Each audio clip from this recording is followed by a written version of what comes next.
هو الذي خلق لكم ما في الأرض جميعا ثم استوى إلى السماء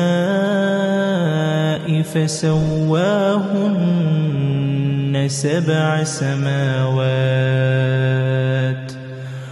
وهو بكل شيء عليم।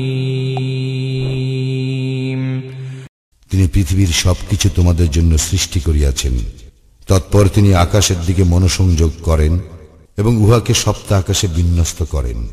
তিনি সর্ববিষয়ে সবিশেষ অবহিত। It is He who has created for you all things that are on earth.